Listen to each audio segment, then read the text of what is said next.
朋友们，吸引力法则大家或多或少应该都听过，但是我相信能够通透地了解它的奥义，并且还可以正确自如地把它运用到生活当中的人，却是凤毛麟角。那为什么你使用吸引力法则会没用呢？首先，如果你现在对吸引力法则的印象和理解呢，还是停留在我要每天对着宇宙下订单，以及只要不断地在心里边想着想要得到的东西和想做成的事情，然后就可以心想事成，得偿所愿了，这是不可能会成功的。这种对吸引力法则的扭曲的理解呢，到头来不仅不能帮助你获得这些世俗的成功，相反还会害了你，让你失去与当下真实世界的链接，活在虚幻的想象当中，最后甚至会患上精神疾病，越来越痛苦。好，接下来呢，我们就把什么才是真正的吸引力法则，以及如何才能正确地使用吸引力法则，给大家讲通透了。首先，吸引力法则当中的确是有讲到，我们可以通过改变自己的心念和言行，来重设自己的潜意识，从而进一步去改变我们在现实世界当中的发生。但是，如果抛开特定的前提以及重要条件，而单独的去强调这一点，那就变成了成功学大师们在割韭菜的时候很喜欢使用的内容。因为这种简单粗暴的路径呢，完美地契合了人性习惯里的贪婪以及想要不劳而获的部分，所以这种歪曲的解读呢，很容易就会产生大量的信徒。那我们到底应该如何正确地理解吸引力法则呢？首先，我们需要从量子物理的层面进行一个切入。不知道大家有没有听到过一句话，科学的尽头是神学。我们先不去对这句话进行深入的研究和探讨，但是就目前来看呢，我们科学的尽头呢，可以说就在量子力学。而量子力学与佛学之间呢，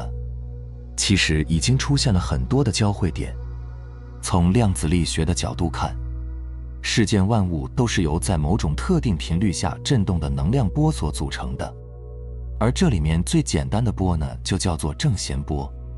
一个正弦波只代表一个单一的信息。按照我们目前量子物理所能研究到的最小单位来看，形成正弦波最基本的成分呢，是一种叫做夸克的微观粒子。这就是量子力学目前假设的构成物质的最小基本组成单元。为什么说假设呢？因为到这里其实还远远不是尽头，只是由于我们的科技所限，没有可以再继续往下探求的仪器了。而事实上，这个夸克的确还能够不断地再往下分，甚至还可以无限地分下去。那么可想而知，分到最小，直至无法再分解的物质的时候，最后也只能管它叫做力。你看，这不就是佛家所讲的空性吗？如果在我们的潜意识里充满了某种特定的振动频率模式，打个比方，焦虑这种负面的能量波，它的振动频率比如说是30千赫，而愉悦这种正面的能量波呢，可能是100千赫。当然了，这只是一个虚拟的数字。那么在这种特定的模式之下，我们就会自动化的持续不断地产生出与之相对应的念，也就是我们所说的起心动念。当我们对一个念开始执着的时候，就会产生能量波的叠加。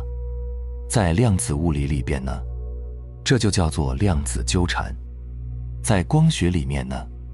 我们管它叫做干涉。而这种自动化的起心动念的机制，就是佛家里所讲的业力。一旦产生了这种干涉和量子纠缠，这就具备了成像的可能性。而这些相呢，就是佛家里所讲的色。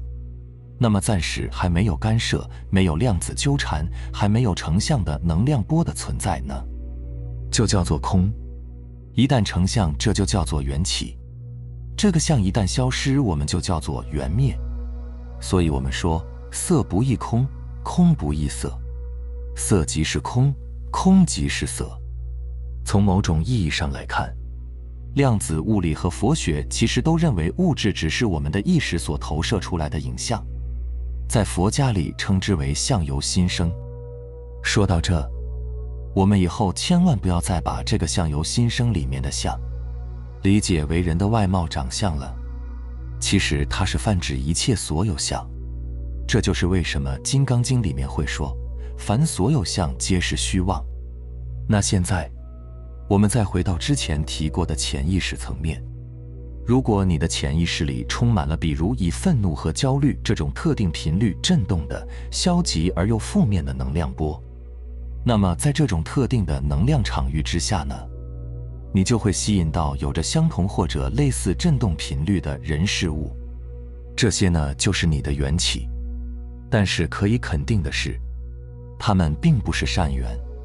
它们也一定都是消极的、负面的，是和你能量场域的振动频率所匹配的。但是假如我们能够进入到我们的潜意识里，通过给它注入以新的频率振动的能量，最后呢创造出一种全新的在潜意识层面的振动模式，那么慢慢的我们就会发现，当我们的内在能量场域得到了改变以后，就会逐渐的开始吸引到有着相同或者类似振动频率的新的事物的呈现和发生。这就是我们对潜意识的重塑。假如你的能量磁场足够强大，那么你在吸引同频能量的同时呢，还可以在无形之中不断的去影响和改变其他和你存在着某种链接的人的振动频率模式。也就是说，你在不断的把他们的振动频率同化为你的振动频率，并且反之亦然。也就是说，你也随时可能会被比你强大的能量场域的振动频率所同化。好，以上呢就是对吸引力法则的一个大概的诠释，的确是比较复杂和烧脑。那么当我们知道了吸引力法则的底层逻辑，如果想要利用吸引力法则来重新设计我们的潜意识，进而再去改变我们的人生轨迹，具体应该怎么做呢？或者说正确的操作方式是什么？首先我们要意识到一点，那就是我们的想法，也就是我们的起心动念，对我们的影响其实远远要比我们想象中的大得多。上面我们说世间万物的本质，所有的圆圆聚合呢，其实都是一种能量振动的匹配。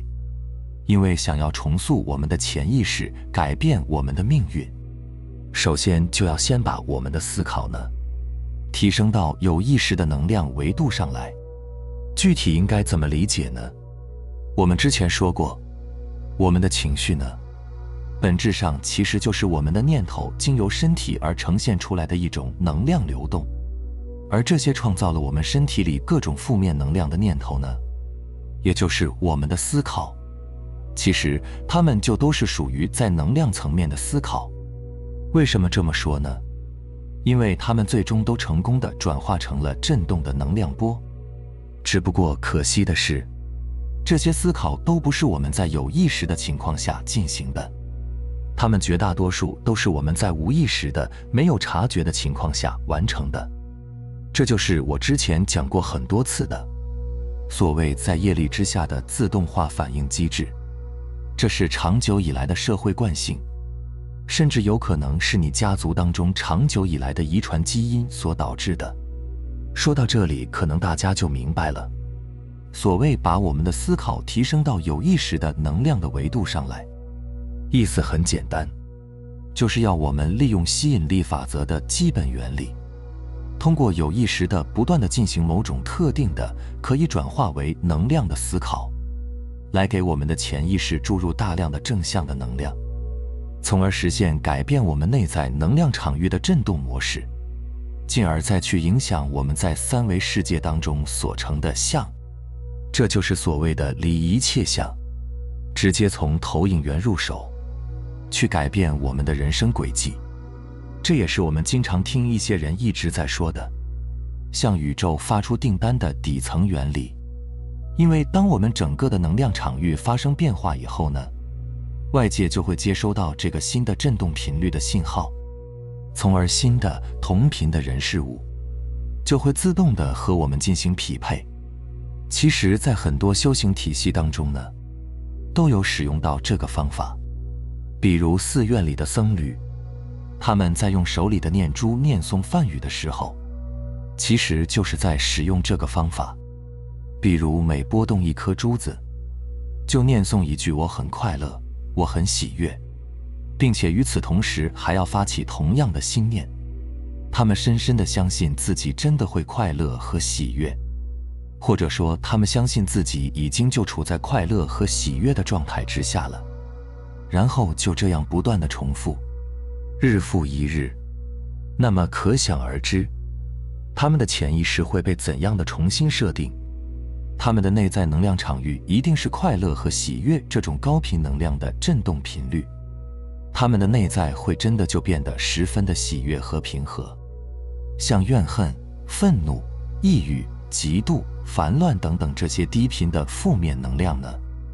你是很难在这些人的身上找到的。但是使用这个方法的时候，有几个核心要素一定要注意，那就是简洁而又积极和正向的语言，并且要具象化，还要有心灵层面的感受。但是大多数的人呢，并不明白这些，他们只是单纯的念出这个词或者那句话，并没有做到具象化，也没有注入感受。这样一来呢，就不会产生出正向而又积极的能量层面的思考，当然也就不会有新的能量波动产生，所以你眼前的相也自然就不会改变。举个例子，比如你一直都有晚上熬夜的坏习惯，那无论你下了多少次决心，就是改不了，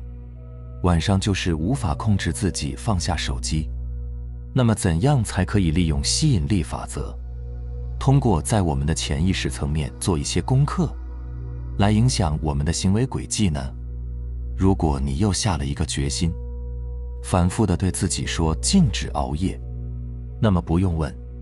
你肯定会再一次失败，因为这个短句并不符合潜意识重塑的几个核心要素。第一，它并不是积极正向的词语，像禁止、不要等等这种负面的词语呢，是很难引导我们做出正向能量层面的思考，从而产生正向振动频率的能量波动。相反，这些代表了负面和否定的词语，第一时间引导出的也同样都是负面而又消极的能量层面的思考，而这些无意识的思考会在无形之中创造出与之相对应的振动频率的能量波，而这些能量不用怀疑，也同样都是负面和消极的。所以根据吸引力法则，它们一定会吸引相同频率的事物和行为的发生。这就是为何在一个充满了负面能量、一直被父母否定的原生家庭中，孩子基本上长大以后，大概率都会成为父母一直以来所形容的那个很不好的样子。所以同样的道理，作为父母，我们千万不要总是去担心孩子发生不好的事，比如得病、生意不好、发生意外、受别人欺负等等。如果你不仅担心，还总是对孩子说出来，那么你这不仅不是在爱你的孩子，你这其实是在诅咒他。你总是这样说，其实就是在给孩子的潜意识里强行注入负能量，这会影响孩子的内在能量振频。按照吸引力法则，其实在无形之中呢，你增加了你所担心的这些事情在你的孩子身上发生的概率。好，我们再回到下决心不熬夜这个例子，正确的做法应该是把禁止换成我可以。可别小看这个简单的改动。首先，当我说我这个字的时候，我的心知道这指的是我本人。当我说可以这个词的时候，我的心知道我具有可以完成这件事情的能力和选择权。而随之而来的思考呢，就是自己完成后面的正向而又积极的事情以后，所能带给自己的各种好处以及成就感。这就是可以对于我的意义，那就是注入更加积极正面的高频能量，从而引导和触发相对应频率的正面行动的发生。好，说完了禁止这个词的问题，我们再往下看熬夜这个词。很明显，它并不符合吸引力法则当中具象化的标准。当你说不熬夜的时候，你的大脑困惑了，它搜寻自己整个存储记忆里关于熬夜的标准，是10点、11点还是12点以后才算是熬夜呢？这样的话，你很难在瞬间引导出一个强而有力的可以转化为能量波动的思考。记住，当你要下决心做成一件事情的时候，想要更深更快地引导能量层面的思考，那么你所使用的语言就要越具象化越好。比如10点就比12点以前好，所以正确的做法应该是把熬夜换成10点睡觉，让晚上10点这个时间具象化，给它注入你的感受。记住，你要让你的语言变成能量层面的思考，也就是你说我可以10点睡觉的时候，你会去想一个真正可以做主的我，有足够的能力和选择权，去在10点这个时间睡觉。而这种思考呢，会引发出相同频率的情绪能量，也就是对想要去完成放下手机躺在床上睡觉这件事情的欲望和冲动。所以当你在潜意识里设定好了我要在10点睡觉这个能量振动频率以后，那么以后每当快要到10点的时候，你自然就会吸引自己呈现出与这种能量振动相匹配的行为，那就是放下手机躺在床上睡觉。于是我们就成功地通过重设我们的潜意识，来影响和改变了我们在3维世界当中所呈现出来的轨迹。希望大家可以通过以上这个生活当中的小例子，去感受信念的力量。从我们为自己的信念真正的注入感受那一刻开始，在我们的潜意识当中就创造出了一种新的振动频率模式，而这些新频率的能量就会吸引到有类似振动频率的事物和行为的发生。好，当我们已经对吸引力法则有了一个基本的了解，也学会了如何运用吸引力法则来做一些潜意识层面的重设，那么接下来我们就来讲讲在吸引力法则里的一个非常重要，也可以说是不可或缺的前提条件。实际上，这也正是很多人对吸引力法则有的一个最大的误区。这个前提条件呢，就是2个字：行动。不以行动作为前提而空谈吸引力法则，就像是抛开了世上练这个重要的环节，去理解王阳明的心学一样，都会误入歧途。注意，在吸引力法则的应用当中呢，有一个最基本的路径，那就是转念，然后改变内在能量场域的振动频率，接着改变当下的行动，最后影响结果。你有没有注意到，在整个的路径当中存在着一个重要的环节，那就是改变当下的行动。从某种意义上来说，其实这个行动才是吸引力法则的核心所在，而并非最后的那个结果。这么说可能你不太理解，难道不应该是结果最重要吗？错了，我在前面的内容里就多次讲过，凡夫为果，大部分的普通人都只会盯着结果，在意结果，时时刻刻执着于结果。他们想要的是最好能用最少的付出，甚至可以不付出，就直接拿到结果。可是殊不知，任何你所执着的结果，都早已经是继承的相。你住在相上，在相上做文章，到头来也只能是竹篮打水一场空，并且徒增了痛苦和烦恼。举个例子，有些人呢喜欢这么去用吸引力法则，他们觉得只要不断地在脑子里想着我要发财，我要变有钱，这样就可以向宇宙发出信号，然后呢，宇宙也一定会接收到他们的信号，随后呢就会给自己匹配相同的事物，于是自己就真的发财了。你看，这就是典型的幻想结果型吸引力法则，因为他们直接把中间最重要、最核心的部分，也就是真正可以让这个结果发生的行动过程省略掉了。那为什么有人会故意这样教你呢？很简单，那是因为他们要把行动这一环悄悄地替换成他们想要让你做的事。你看，你忽略掉了应该真正通过潜意识层面去重塑的部分，却一直盯着水里的月亮，盯着那个虚无缥缈的结果，那么就一定会有人替你重塑，给你把缺的一环给补上。这就相当于是你把设定自己潜意识的权利交给了别人。这样扭曲的去理解和应用吸引力法则，其实是很危险的，因为你的确也是在通过不断的有意识的思考，反复的给自己的潜意识注入渴望发财、渴望消费、渴望过有钱人的生活的这些感受。你的确是重新设定了自己的潜意识，给自己的内在注入了新的振动频率。只不过很可惜，这些并非积极而又正向的高频能量，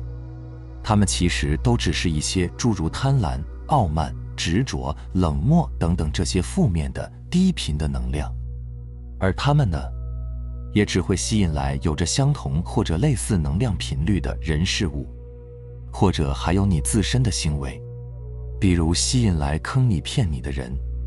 比如吸引来你失去理智的高风险投资等等行为，以及吸引来其他同样有着相同能量场域的贪婪、傲慢、执着、冷漠的人。而想要正确的运用吸引力法则，去重塑你的内在能量频率，你首先就要区分清楚，发财和变有钱，这只是一个会自然发生的结果，它们只是一个投影出来的像，而并非当下你应该去下功夫的那个投影源。应用吸引力法则的前提，必须是把新的正向的能量注入到因上面，而不是果上面。如果弄反了，你不仅不会得偿所愿，还会更加的痛苦。因为在你不断地向外界发送出信号和订单以后，当你看到的结果，不但不是你真的变有钱了，反而是你的负债越来越多，境遇越来越糟糕的当下。这会让你开始怀疑人生，最后直到崩溃。而当你一旦有了区分这些内容的智慧，可能首先你的改变就是不会再把你的功夫都花在任何的项上面了。你会真正的静下来，借用吸引力法则，把给自己注入的这些高频的能量，真正的应用到自己日常生活当中能让自己提升的行动上去。当你的身心和觉知都在一天天的提升，自然你会更加清楚如何把这些高频能量注入到自己的天命当中去。所谓的天命，也就是你自己很享受，并且也很擅长，同时还能够帮助到更多其他人，给其他人提供更多的价值的事情。这时候呢，你可能就会在不知不觉当中发现自己突然间就变得有钱了。那个时候，挣钱对你来说其实是一件很容易的事情，都是自然而然就会发生的结果。这就是所谓的不求便是求。不可否认，吸引力法则固然是很强大，并且真正掌握了吸引力法则的人，往往都可以主动地去改写自己的人生，仿佛开了挂一样。但是熟练自如地运用吸引力法则是有一定门槛的，一定是在你具有了很强的专注力、觉察力、定力也足够强大的前提下才可以。否则呢，当你无法对当下一切真实的发生有所察觉，随时都会让自己陷入到惯性当中，那么你在使用吸引力法则的时候，就一定会跑偏，甚至还会走火入魔。你想发财，但结果往往是你要么被骗，要么误入歧途。你想减肥，但结果往往是要么吃减肥药，要么做手术抽脂。最后失去健康。你想出名，但是结果往往是自己被排挤、被边缘化等等。记住，吸引力法则的作用永远都只在因，而非在果。目的呢，是通过改变我们内部的能量振频，而引导出正向而又积极的行动，从而去让我们努力地在当下种下善因，然后在未来随缘收到善果，而并非只是空谈空想，或者抛开良知的指引，肆意地向宇宙发送所谓的订单。明白了吗？好了，非常感谢你能看到这里，希望能对你有所触动和启发。我们下期再见。